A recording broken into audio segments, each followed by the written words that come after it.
Thanks for checking out another clip of the Cashflow Contractor. We'd love to have you as a part of our audience. Click subscribe wherever you get your podcasts. What does that relationship look like with a financial advisor?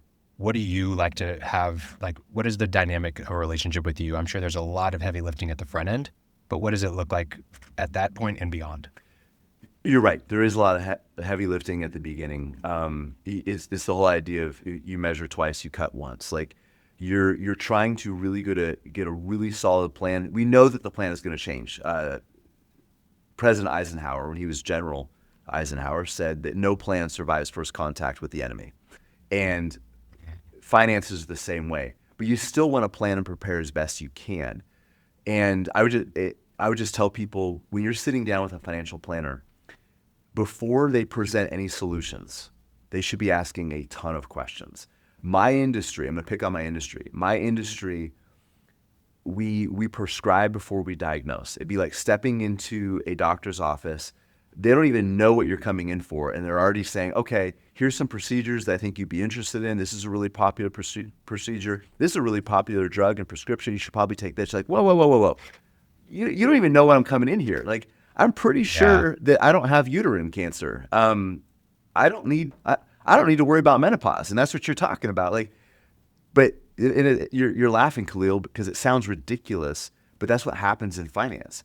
People step into an office and they're already talking about the financial professional, and they're trying to help. I don't think these are people that are trying to misguide people, but they're so excited about their solutions that they don't listen to the problems. They have no idea what you're trying to build. It'd be like me walking into Home Depot and these guys are coming up to me telling me, oh, this is on sale. You should buy this. And like, guys, I'm just building a fence. I don't need all these other things over here. Yeah. You've never asked me what I'm actually trying to create. So your financial professional should be way more interested in you, your goals, what makes you tick, than what they have to offer, at least at first, because there's no way for them to properly prescribe a solution until they understand your problems, your challenges, and your goals. So that's just kind of a broad brush, but something to be really mindful of.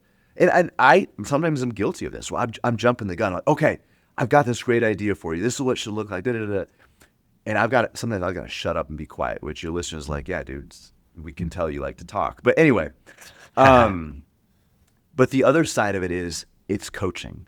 Your investment professional should be a coach as much as a planner, because if you have a great plan, but you're not held accountable to it, you're just like a coach. A good coach doesn't let you do everything you want to do. They work with you to find a compromise between what you need to do and what you're comfortable doing. And sometimes that means asking you to do uncomfortable things for a period of time.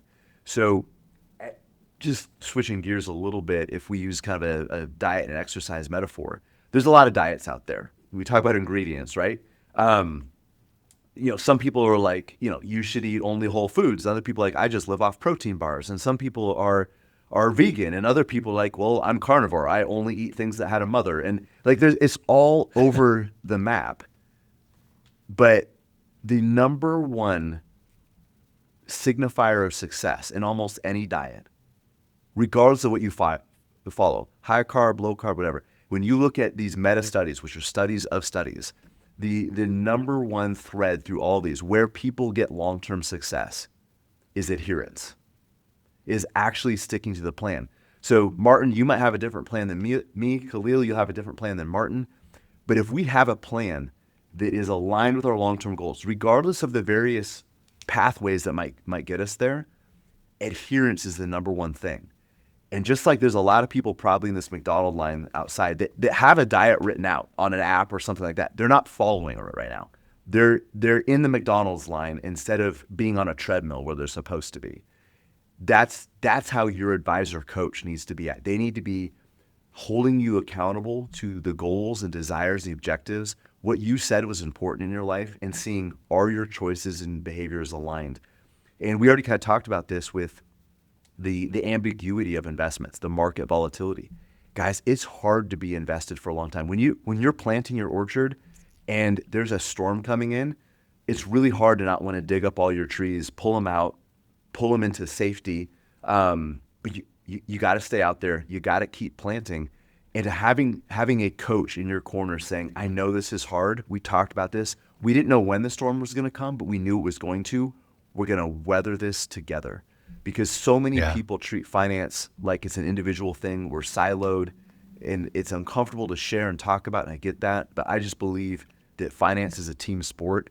And the financial professional that you hire should be more concerned with your family's financial future than anybody that doesn't have your last name. And they need to be willing to have tough love. They need to be willing to have difficult conversations with you to hold you accountable to the plan that you both came up with together. And it is something you both came up with together. It shouldn't be something that you're giving your financial planner order takers, like, here's what this is going to look like. But nor should it be your financial planner just telling you, okay, this is everything you need to do. Shut up and enjoy it.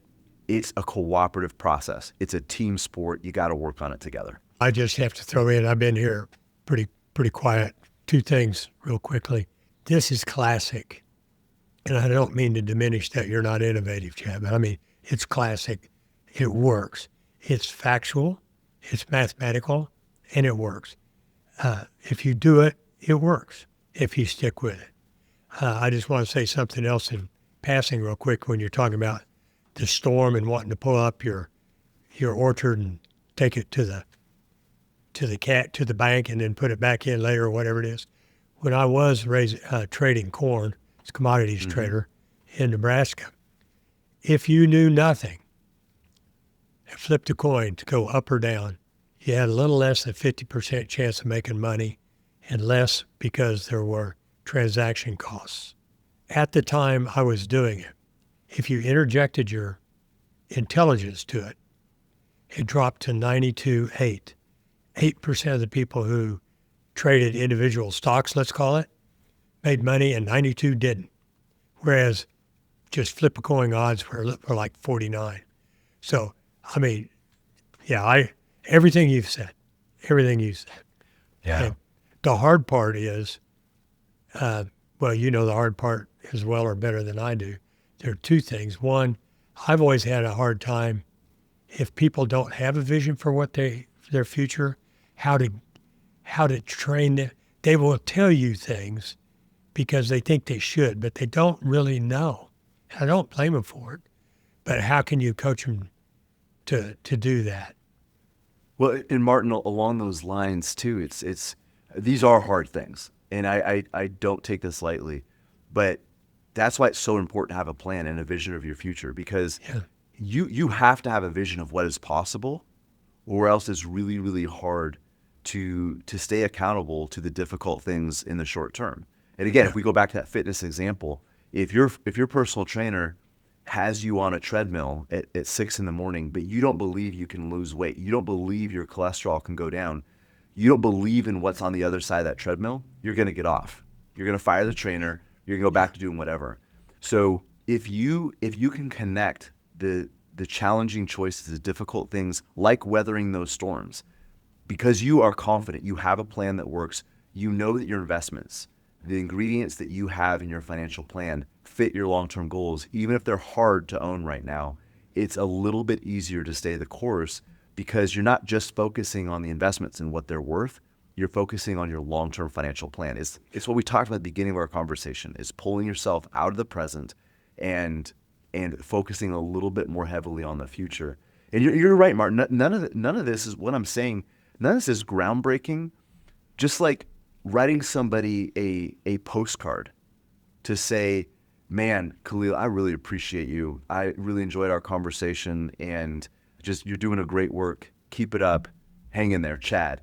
Really simple, really basic, but nobody does it anymore. And that's why it makes a difference.